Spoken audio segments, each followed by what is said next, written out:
Hey hustlers, welcome back to another episode on Ingrid Project.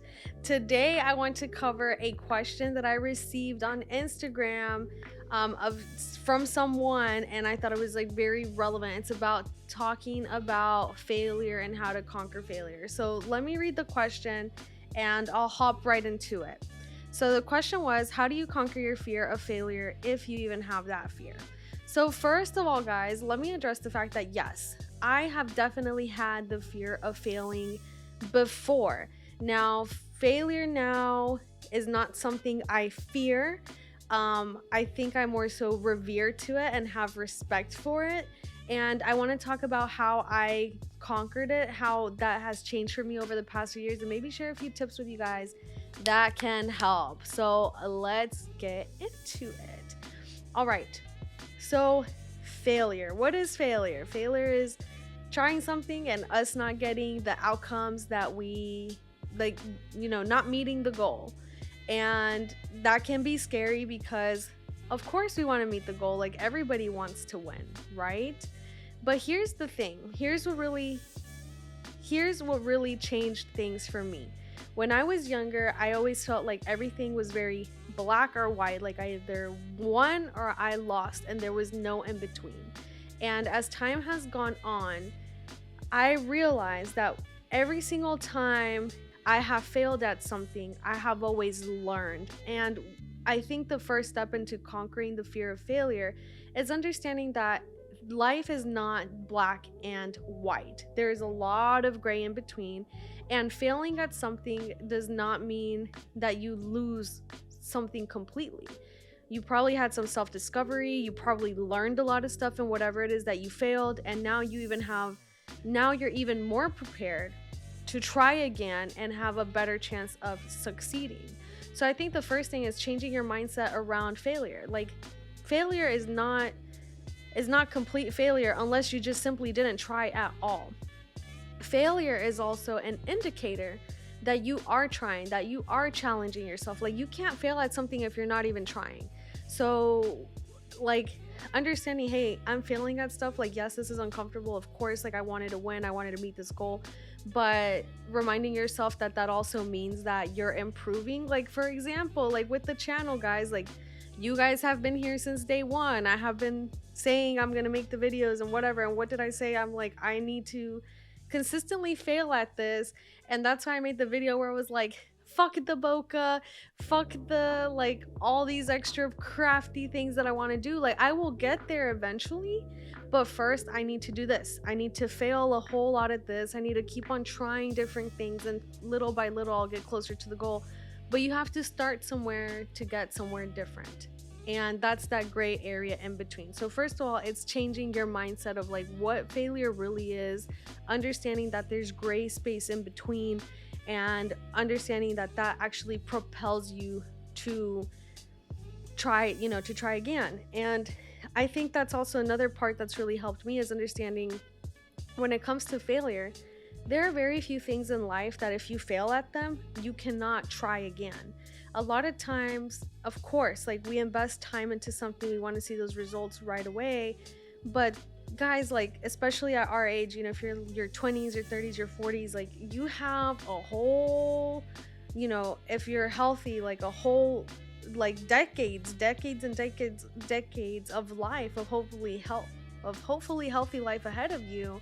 That also, it's like, what's the rush? Like, it's so nice to get this delayed gratification of trying things and building things and working things. And I'm sure you guys have heard before, a lot of people say it's about the journey, because guess what, guys? Like, once you achieve something, you succeed at something, you're gonna get to the top of the mountain, and then you're gonna realize there's another mountain to climb.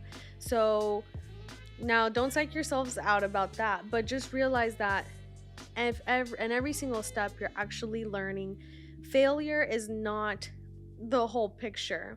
The only way you truly fail is if you say you want to do something and then you do absolutely nothing about it. But any step that you take forward is getting you closer to succeeding, closer to understanding what you need to do to be able to succeed, and that helps a lot. Now, the last nugget of wisdom that I want to give with this when it comes to failure is A big thing with failure is the anxiety that we get of not accomplishing something. And in order to accomplish something, we usually need to have a plan, aka Ingrid project. You are the best project you will ever work on, but what is a project? A project has a beginning, an end, and a plan. And like that's what we do. I have found that if I have a goal and I sit down and I make a plan for it, there's still a high probability that I will fail. But now I have some things on the drawing board, things that I can try. And if I fail, I can go back and look at this and say, where did I go wrong in my plan? What worked? What didn't work? How can I make it better next time? And that's how you get closer and closer to succeeding. That's how it's been for me with fitness.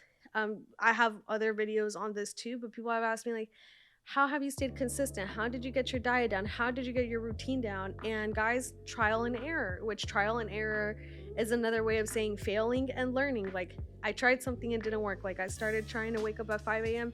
It didn't work. I started like, okay, let me work out after work. That didn't work. I was like, okay, let me figure out this. I tried doing a whole bunch of cardio that worked for a little bit. Then it didn't. So then I tried this and I tried that.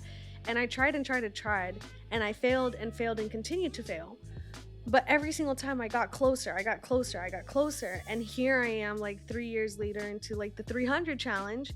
And I've finally made it. I finally figured out my routine. I finally built like the consistency. I finally figured out what worked. But it took 3 years of epic failures, and consistently taking those failures and turning them into something. So I think the faster you change your mindset, the faster you learn to have a healthy relationship with failure and actually enjoy it and see that gray space in between as a good thing, the easier that it will be to let go of that fear of failure. And guys, I think there's a difference between a fear of failure and like being scared of something big for you. Like if whatever dream you have, a challenge that you have doesn't scare the shit out of you, like it's probably not big enough, like you're dreaming too small. And I think sometimes that fear is almost a good thing, because we fear sometimes it's like what we know we can do. Have you ever noticed that when there's something that I could absolutely never ever do this, you have no fear of doing it? The fear more so comes when you're like, I know I'm capable of doing this, but it's going to be really hard and I need to figure out how to make it work. I'll leave you with that. Think about that. Like when you fear something, I want to say like 9.5 times out of 10, it's because you actually have the sauce and you have the power to make it happen. Is it going to happen right away? Probably not. Are you going to fail first? More than likely. Is it going to be fucking worth it though? You bet it is. So guys, whatever your dreams, whatever your goals, keep on hustling. Learn to have a love relationship with failure. Stop making it seem like this monster, and embrace it. The sooner you embrace failure, the easier your life will be. You'll let go of all these expectations and you'll come closer to succeeding and succeed at more things in your life. So thank you for watching this video. I'm glad you're here at the end, and enjoy the rest of the content, guys. It's a 24 episode season. Let's go.